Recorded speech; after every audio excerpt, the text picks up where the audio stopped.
reprise du débat. L'honorable député de Pierre Fondollard.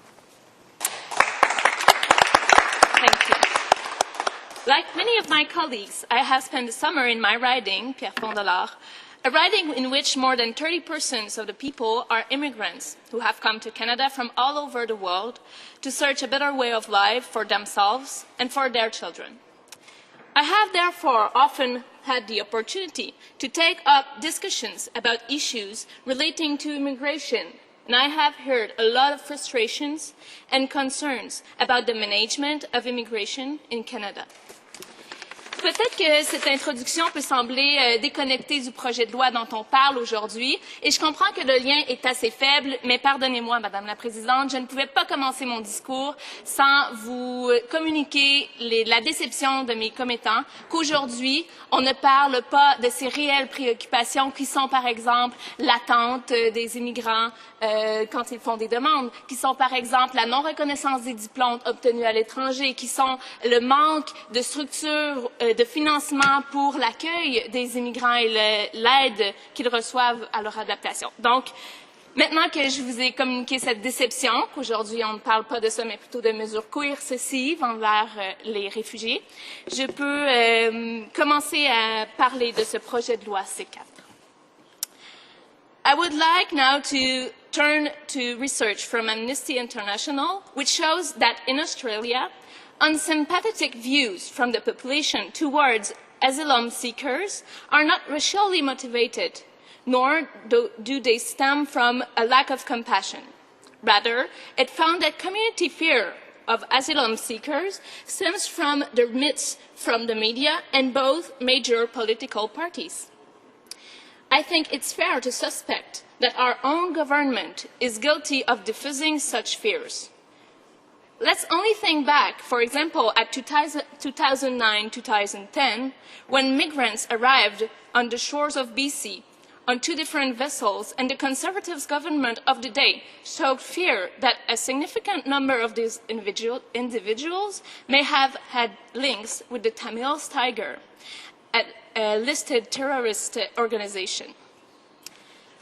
On that particular matter, Amnesty International reminds us that it is legal to seek asylum by boat under international and domestic law, and that nearly all asylum seekers who arrived by boat are real refugees.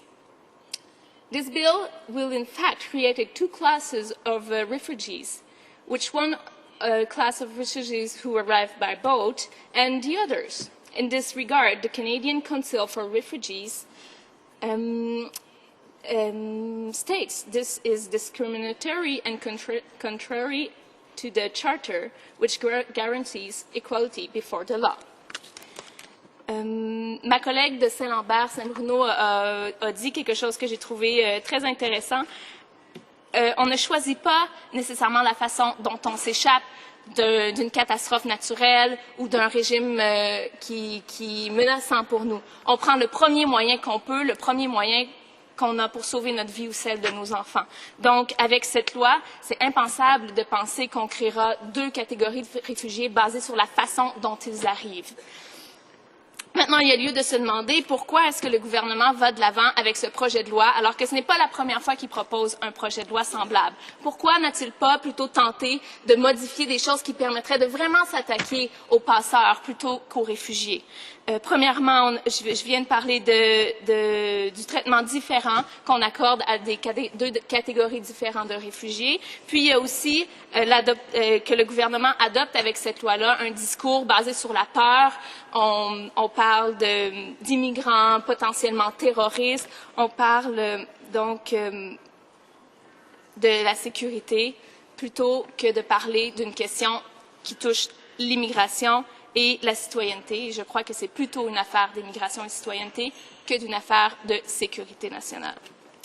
Sur un autre ordre d'idée, Madame la Présidente, j'aimerais souligner que ce projet de loi permettrait la détention arbitraire de réfugiés.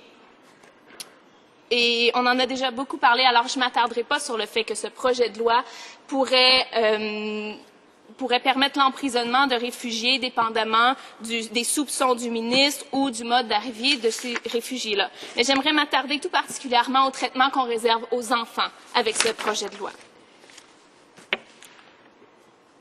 Donc, je joins ma voix à celle du Conseil canadien pour les réfugiés et celle de bien d'autres organismes qui dénoncent les nombreuses mesures du projet de loi C4 qui vont à l'encontre de nos obligations envers les réfugiés et, bien sûr, envers les enfants. Parce qu'en plus de prévoir un emprisonnement, on prévoit aussi de retarder la demande de réunification familiale et on prévoit d'empêcher les demandes de voyage à l'étranger pendant plusieurs années. Donc, sur le sujet de la détention des enfants, la Commission australienne des droits de la personne a déposé un mémoire au Parlement australien en mai 2004 qui concluait que les enfants réfugiés détenus souffrent de violations répétitives de plusieurs de leurs droits. Plus particulièrement, cette commission rapporte que la loi australienne sur la détention des immigrants ne protège pas la santé mentale des enfants, ne prévoit pas des soins de la santé appropriée, ne protège pas le droit à l'éducation de ces enfants et ne les protège pas nécessairement non plus lorsqu'ils ont besoin d'être accompagnés ou qu'ils ont un handicap quelconque. Les défis pour les enfants qui arrivent au Canada sont déjà nombreux, même quand ils arrivent dans des situations optimales. Ils doivent apprendre la langue, ils doivent s'adapter au climat, à la nouvelle culture, à un système scolaire qui est très différent et souvent, par après, ils doivent aider leurs parents et leurs familles à intégrer ce nouveau pays dont eux seuls, parfois dans la famille, connaissent la langue et la nouvelle culture. Donc, imaginons qu'avec ces mesures coercitives, les enfants seront loin d'arriver dans des conditions optimales qui pourraient favoriser leur intégration dans le pays. Je crois que nous sommes donc en droit de demander, Madame la Présidente, si le projet de loi C4 prévoit de protéger le droit des enfants, que le gouvernement compte si sommairement détenir s'ils sont des réfugiés qui méritent d'être soupçonnés ou qui arrivent par bateau. Comme pays, nous avons signé la Convention relative aux droits de l'enfant et j'en suis très fière.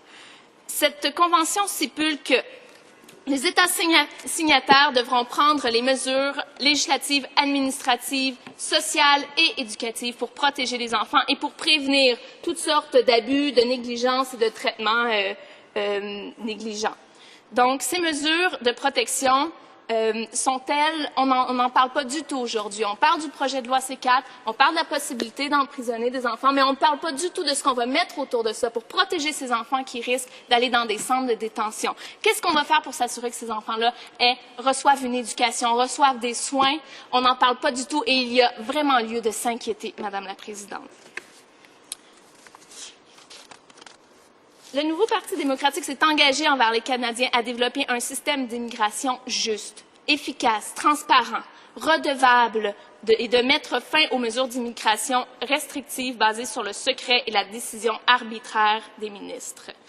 Donc, on considère aussi qu'il est important, Madame la Présidente, d'augmenter les ressources afin de réduire l'attente inacceptable des demandes d'immigration et de faciliter l'accélération des demandes de réunification familiale. Ce ne sont certainement pas des priorités qu'on voit transparaître dans ce projet de loi C4.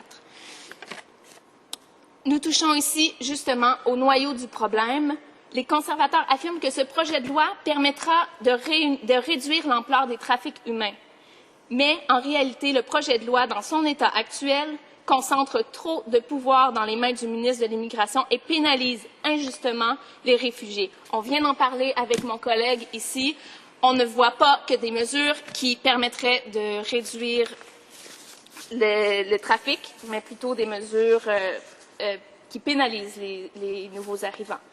Donc, je suis d'accord qu'il faut s'attarder, tout comme mes collègues le sont d'accord d'ailleurs, au trafic et aux passeurs, mais ce n'est pas ce qu'on voit uniquement et ce qui m'inquiète, c'est la section du projet de loi sur le traitement aux réfugiés. Si je peux conclure, la détermination du statut de réfugié faite par les décideurs indépendants est un aspect fondamental d'un système de justice équitable. La façon dont on reçoit les réfugiés est souvent citée à l'international comme un traitement équitable qu'il faut prendre en exemple, mais ce projet de loi risque de nous reléguer à un autre plan. Et ce ne serait pas la dernière fois qu'on décevrait la communauté internationale. Le ministre peut-il dire quand le gouvernement se décidera à cesser de faire la chasse aux réfugiés pour se concentrer uniquement sur les criminels? Questions et commentaires? Questions et commentaires? Questions and comments? L'honorable député de Burnaby, New Westminster. Merci beaucoup, Madame la Présidente. Et le député de Pierrefonds-Dollard a fait un autre bon discours dans ces chambres. Et je sais que son comté représente aussi une certaine diversité, comme la mienne d'ailleurs. Et je voulais savoir de sa part comment elle trouve le système d'immigration tel que géré présentement par le gouvernement conservateur chez nous. On a des plaintes de partout, un système qui est mal fait, qui pénalise les nouveaux Canadiens, et on voit maintenant aussi des projets de loi qui font du même, qui font pareil. Alors, je voulais savoir un peu ses impressions de comment ce gouvernement gère le système d'immigration. L'honorable député de Pierrefonds-Dollard. Merci beaucoup à mon collègue de me poser cette question qui me permet de mettre encore une fois en relief les préoccupations des concitoyens de ma circonscription. En effet, les temps d'attente sont horribles. Les gens qui reçoivent des réponses négatives ne comprennent souvent pas ces réponses et ne peuvent pas parler à personne pour comprendre les motifs de ces refus et pour savoir par la suite quel type d'orientation devrait prendre leur demande. Les gens ne sont pas capables de se faire reconnaître leur diplôme et c'est une honte pour moi chaque fois qu'un de mes concitoyens me fait part de ce problème parce qu'on va les chercher, ces personnes qualifiées. On va les chercher à l'étranger en leur disant « Venez dans notre pays, vous aurez une qualité de vie incroyable et vous aurez du travail », alors qu'une fois qu'ils sont arrivés, qu'ils ont tout laissé derrière eux, ils ont fait confiance à nos représentants à l'étranger, eh bien ils arrivent et ils ne trouvent pas de travail, leurs diplômes ne sont pas reconnus, ce sont des gens intelligents qui se sont qualifiés sans que ça coûte quoi que ce soit à notre État et on ne les laisse pas travailler. Ce sont que quelques exemples des frustrations qui sont dans ma circonscription, bien sûr, mais dans bien d'autres circonscriptions. Et j'espère qu'on pourra s'y attarder bientôt. Merci. Questions et commentaires? The honourable member for Winnipeg North. Madam Speaker, my question to the member, and I do appreciate the comments in regards to Bill C-4, but in the introduction of the bill, you know, the minister and others in the government benches talk about how this bill is really targeting the profiteers and the smugglers. And, of course, we within the Liberal Party, and I believe that most, if not all, members of opposition, has indicated that that's not really the primary victim here. The primary victim is the refugees that are seeking asylum. In fact, I would suggest you the number of profiteers or the smugglers, if you want to put it that way, in which this bill is actually named after and apparently targeting, that it is actually going to impact, is probably pretty close to zero, if not maybe even zero, Madam Speaker. My question to the member is, does she want to provide comment as to the title of the bill and how the government seems to be of the opinion that it's going to be this bill is targeting profiteers or the smugglers? L'honorable député de Pierrefonds-Dollard. Merci à mon collègue pour sa question. En effet, s'il était seulement question dans ce projet de loi des passeurs, eh bien, on n'aurait pas le débat qu'on a aujourd'hui. Si on soulève en aussi grand nombre nos préoccupations par rapport au traitement des réfugiés, c'est que c'est quelque chose qui fait défaut dans la loi et que nous ne sommes pas prêts à endosser. Et si je peux faire une parenthèse à ce propos-là, hier, j'avais une discussion avec un enfant de 10 ans qui me disait nous avons un système qui a adopté le système criminel anglais parce que c'était un système que l'on trouvait plus juste au Canada et qui permettait d'être innocent jusqu'à preuve du contraire. On a même lu une page dans son manuel d'histoire et c'était un très beau moment. Et je me suis retenue à la fin de cette lecture-là pour lui dire « Mais peut-être que ça changera bientôt, mon ami. » Et j'espère qu'on sera encore fiers de lire dans nos manuels d'histoire bientôt que nous serons innocent jusqu'à preuve du contraire, parce que ce projet de loi qui portera à emprisonner des gens sous motif de soupçon ou de mode d'arrivée par bateau ne me convainc pas que je serai encore fière de faire cette lecture-là avec des enfants dans quelques années. Merci. Resuming debate, the honourable member for